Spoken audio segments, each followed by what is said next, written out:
बीडी घरकुल परिसरातील प्रभाग क्रमांक 10 आणि 11 ललिता अंबिका देवी मंदिरात रविवारी पूर्व भागात नागरिकांच्या समस्यांबाबत आपला दरबार पार पडला।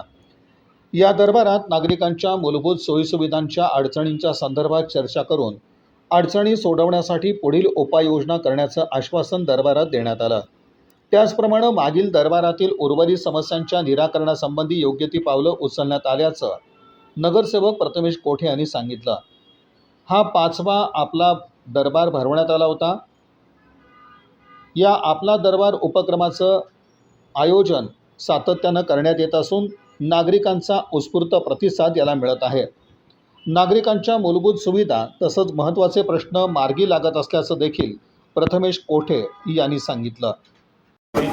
आपला दरबारचा हा 5वा आपला दरबार आहे आणि आपण जर सगळे आपला दरबार बघितला तर नागरिकांचा उत्स्फूर्त असा प्रतिसाद आम्हाला मिळतोय आणि नागरिक त्यांची समस्या घेऊन येत आहेत। निश्चित मागच्या आपला दरबारमधील जेवढे काही समस्या आहेत त्यातल्या आम्ही मॅक्सिमम समस्या जेणेकरून नागरिकांची सोय होईल अशी 75% समस्या आम्ही त्याचे निवारण केलेले आहेत। आणि आजच्या सुद्धा आपला दरबारमध्ये अनेक जण पाण्याच्या संदर्भातले असतील किंवा रस्त्याच्या संदर्भातले असतील, ज्यांना लोकांना दररोजचे जे प्रश्न आहेत ते भेडसावत आहेत, ते सांगण्याचं काम त्यांनी या निमित्ताने आमच्यापर्यंत पोहोचवण्याचं काम करत आहेत। आम्ही ते काम अधिकाऱ्यांपर्यंत पोहोचवायचं काम करतोय। निश्चितच हा उपक्रम लोकांच्या मनाला भावणारा आहे। लोकांना खऱ्या अर्थाने एक माध्यम मिळालेलं आहे की आमचे सगळे नगरसेवक प्रत्येक भागात जाऊन प्रत्येक भागातल्या लोकांच्या समस्या जाणून घेऊन ते सोडवण्याच्या दृष्टिकोनातून हा उपक्रम आम्ही चालवत आहे। निश्चितच ही उपक्रम आम्ही कायमस्वरूपी चालू ठेवण्याचा संकल्प आमचा आहे। महिन्यातले 2 रविवार आम्ही हा उपक्रम चालवत आहे। प्रत्येक भागात जाऊन म्हणजे प्रत्येक भागातले लोक एकाच ठिकाणी बसल्यानंतर ते आपल्यापर्यंत येऊ शकणार नाहीत, त्या दृष्टिकोनातून प्रत्येक त्यांच्या भागापर्यंत जाऊन आम्ही हे उपक्रम राबवत आहे। आता प्रामुख्याने कोणत्या समस्या नागरिकांना भेडसावत आहे सध्या? रस्त्याचे समस्या काही आहेत।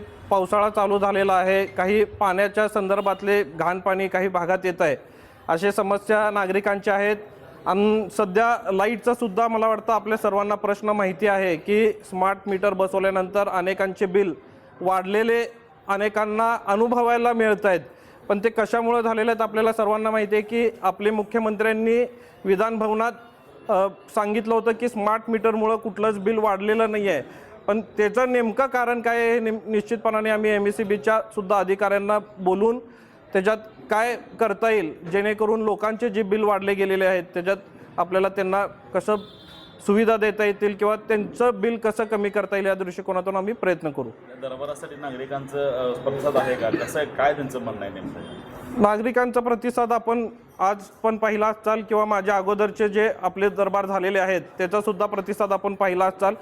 नागरिकांना विश्वास आहे की आपला दरबारमध्ये गेल्यानंतर निश्चितच आम्ही जे काही प्रश्न मांडू ते प्रश्न सोडवले जातील, हा विश्वास नागरिकांमध्ये असल्यामुळं मला वाटतं प्रत्येक दरबारमधली गर्दी आपण जर पाहिली गेली तर ती वाढत चाललेली आहे। कारण इथं आल्यानंतर आपले प्रश्न सुटले जातात, हा नागरिकांमध्ये भावना आहे आणि त्यात आमच्या सगळ्या नगरसेवकांनी पुढाकार घेऊन हे काम करत आहेत। मी जर एकटा ठरवलं असतो तर ते झालं नसतं, पण सगळ्यांची साथ मिळाल्यामुळं निश्चितच आम्हाला आमचे जे काही भागातले प्रॉब्लेम आहेत ते सॉल्व्ह करण्यासाठी आम्हाला सगळ्यांची मदत होते।